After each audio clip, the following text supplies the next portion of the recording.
Algumas coisas que aconteceram durante aqueles anos com alguns convidados, e também quem estiver aqui e quiser juntar-se à conversa é muito bem-vindo. Para quem não me conhece, o meu nome é Dora Alexandre. Eu escrevi este livro, eu escrevi este livro que aqui está, não o escrevi sozinha, escrevi-o com mais 58 pessoas. Uma delas está aqui, que é o José Evelina Almeida, que é de Viseu, e que é uma das pessoas que me contaram histórias para este livro. Outro está aí a chegar, que é o José Manuel Lopes, que é da Régua, tem uma quinta maravilhosa, produz vinho, portanto, um dia se forem para a Régua, Pedro Milanos, já estou aqui a fazer publicidade. E este livro surgiu porque eu fui jornalista durante muitos anos, trabalhei em televisão e fiz uns trabalhos para uma editora, que é a Esfera dos Livros, que editou este livro. E a dada altura, os trabalhos que eu fiz não foram trabalhos de escrever eu próprio um livro, foram para outros autores, foram pesquisas. E às tantas surgiu uma ideia e eu propus à editora.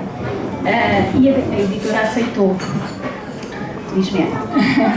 E porquê é que surgiu esta ideia de contar o outro lado da guerra colonial?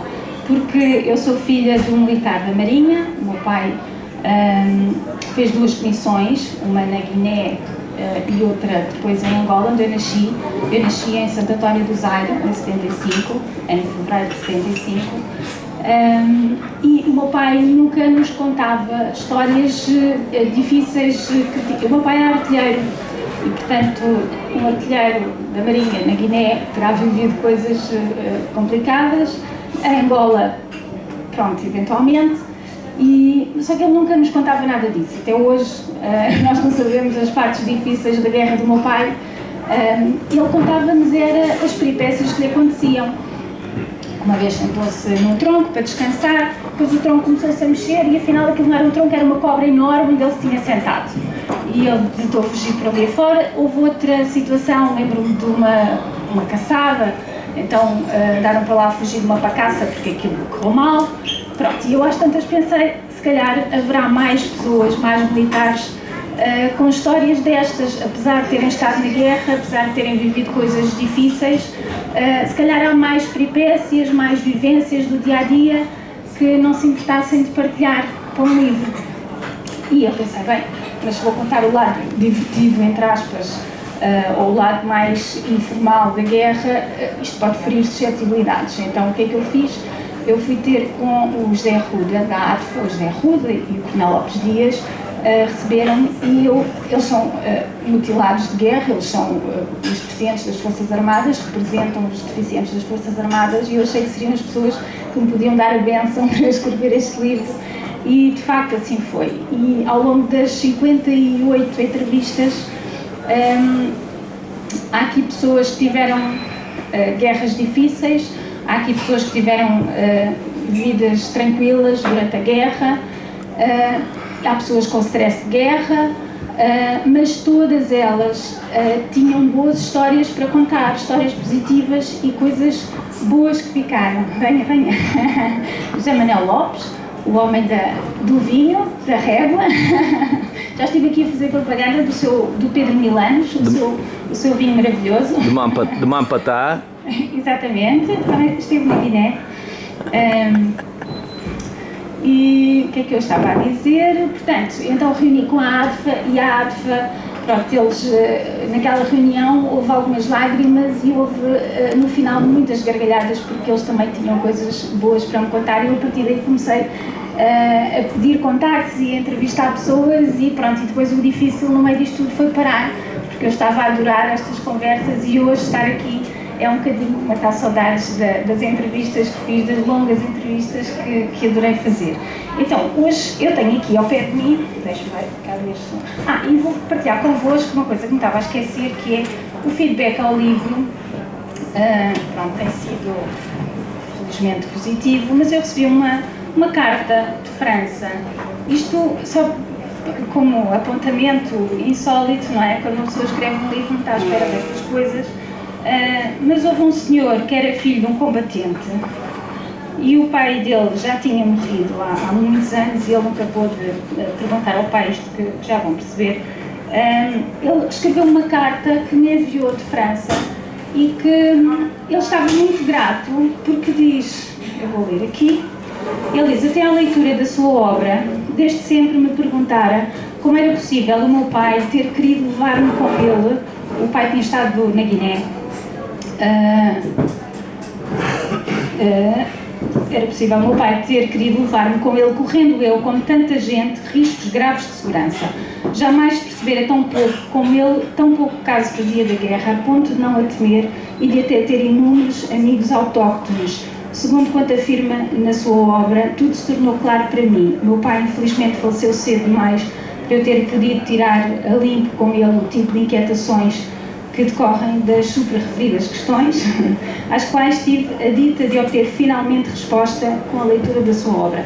Ou seja, este senhor nunca tinha percebido como é que o pai tinha querido levar para um cenário de guerra, e pelo outro lado da guerra ele acabou por perceber, pronto, o contexto que se vivia lá. E agora, com a vossa ajuda, vamos partilhar um bocadinho. Temos aqui o José Manuel Lopes, que veio da Régua, não é? Que é um dos entrevistados do livro. Temos o Rui, o Tinho está ali na ponta, o Hernani Pinto, que está aqui comigo, que é um novo amigo que eu só conheci hoje pessoalmente. O José Evelino Almeida, que também é outro entrevistado aqui do livro, também esteve na Guiné. E o Rui Coutinho dos Romanos, que esteve em Moçambique. E o Hernani também esteve em Moçambique, não é? Exatamente. E vocês estavam todos mais ou menos na mesma altura. E agora o que eu pergunto é, para começar, onde é que estavam no 25 de Abril de 1974? Estavam todos mais ou menos no mesmo continente, acho eu, não é? Quem é que quer começar? Jana Lopes, diga lá. Tem aqui o microfone. Eu tenho uma história muito peculiar acerca do dia em que estava, portanto, que aconteceu 25 de Abril.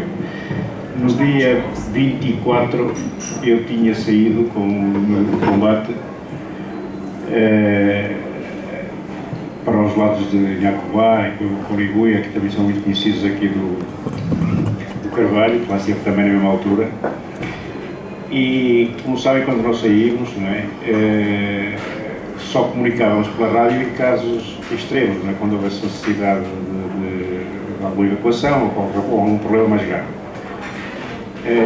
Correu tudo bem nesse dia e no dia 26 regressámos pela madrugada, passamos a noite lá no mato, regressámos pela madrugada até ao quartel. Geralmente na frente iam sempre os picadores, naquela como era de regresso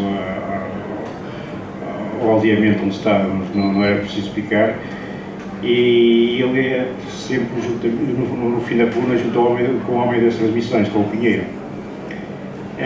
Quando nos estávamos a aproximar, já estávamos muito perto mesmo do quartel, já se via inclusive a zona que não tinha capim nem árvores, e muito perto do primeiro arame farpado. Os à frente pararam e vieram para trás e chamaram, e eu cheguei à frente. E o que é que estava a passar? Estava na entrada não era quartel, era um aldeamento, onde nós vivíamos juntamente com a população, no meio da população. Estava tudo junto ao arame farpado ao corredor do Porto. E saltavam, gritavam, pichavam, e ninguém se apercebia. E eu disse, está tudo maluco, está tudo a saltar, a pichar, alguns eram uns tiros para o ar. E eu disse, bem, já não nos veio há 13 dias quase, deve ser com soldados nossos. O que é que se tinha passado? Tinha-se ao 25 de Abril, que eles tinham também tido conhecimento através da rádio, não é?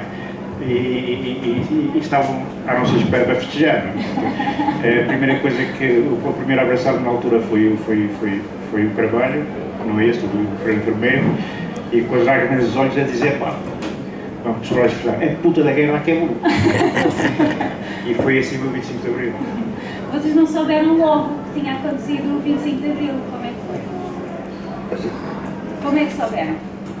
Isto não abriam o Facebook e não estava lá as notícias do dia. A gente soube por acaso numa situação em que o telegrafista, passado 2 dias, alertou que tinha havido um golpe de Estado em Portugal. Agora, se tinha sido a 25 ou se tinha sido a 26, só passaram uns tempos a que a gente soube que tinha havido o golpe de Estado no dia 25 de Abril. Na altura estávamos no quartel e no quartel ficava.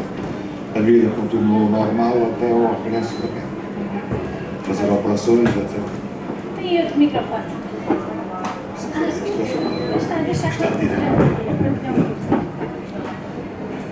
Olá, boa tarde a todos. A minha situação foi um bocadinho diferente porque eu já estava cá há cerca de 2 anos. Já cá está, Já cá estava. já vi a minha memória. Mas curiosamente eu estava na altura a trabalhar em Lisboa e nessa altura estava a passar férias em Viseu, há 2 ou 3 dias. E fui acordado ao meio da manhã pela minha mãe a dizer: parece que uma coisa qualquer lá para baixo para Lisboa. E então, pronto, sintonizámos a rádio e começámos a ouvir aquelas músicas e tarde, quando começaram os primeiros comunicados, começámos a perceber pessoas que eu conhecia bem, que tinham estado comigo, mas portanto eu lá não estava a trabalhar. Pois é. A minha memória que já não está. E eu vou contigo.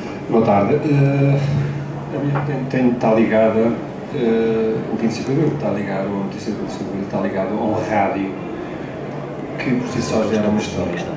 Nós tínhamos a música de divertimento no rádio, que nós intitulávamos carinhosamente do Leão, que era um rádio que só tocava quando queria. Pronto, a gente às vezes queria e ele não queria. Pronto, estendíamos fios, aquilo era do Henrique. Estavam onde? Em que zona? Estávamos nessa altura estava em Baconia, por isso em Cabo Delgado. Em Moçambique. Nós estávamos no mato, eu estava no mato, o meu grupo estava no mato, e não sabíamos nada como é óbvio. Quando regressámos, acabou a operação, chegámos ao estacionamento, que não era quartéis, nós éramos em Moçambique, ficávamos estacionados numa zona de guerra e de lá disseminávamos as operações. E deram-nos a notícia que tinha havido qualquer coisa em Lisboa, porque no rádio, não no rádio oficial, tinha havido qualquer coisa, mas não sabíamos o quê. E só 3, 4 dias depois recebemos a notícia que de facto tinha havido uma revolução e que a partir daquela data deveríamos começar a fazer só operações defensivas, coisa que não aconteceu porque as coisas continuaram. Isso soube de 25 de abril oficialmente, talvez 4, 5 dias, não tenho exatamente a data, após o 25 de abril mesmo. Então, vou pegar aqui no rádio, na deixa do rádio, porque a rádio era uma coisa, por aquilo que me contaram, muito importante para manter o contacto para quem estava no mato, não é? Para manter o contacto com a civilização, entre aspas, para saber coisas que iam acontecido e iam acontecendo. E, relativamente ao rádio, havia um personagem na Guiné que toda a gente conhecia, não era? Tem uma coisinha para nos mostrar. Sim, era o Pifas. O Pifas era um boneco, quem esteve na Guiné, não sei se chegou a conhecer, porque aquilo só começou. O desenho já vinha de 69, 70. Eu fiz o desenho em 70, 72 e em 71 mandámos fazer um modelo desenhado em 3 dimensões em Espanha. Então muitas das pessoas que vinham faziam questão de trazer o Pifas e eu por acaso ainda tinha mais, mas foram sendo dados. O Pifas, o boneco é este. Porquê é que é Pifas? Pifas era o PCA, Programa das Forças Armadas, era um programa que era emitido nas ondas da emissora nacional na altura. Tinha horas de funcionamento por dia, de manhã, à tarde e à noite, inclusive havia também emissões em língua nativa e como eu digo já isso, daqui a nada vou explicar o outro objeto que tenho ali. E portanto,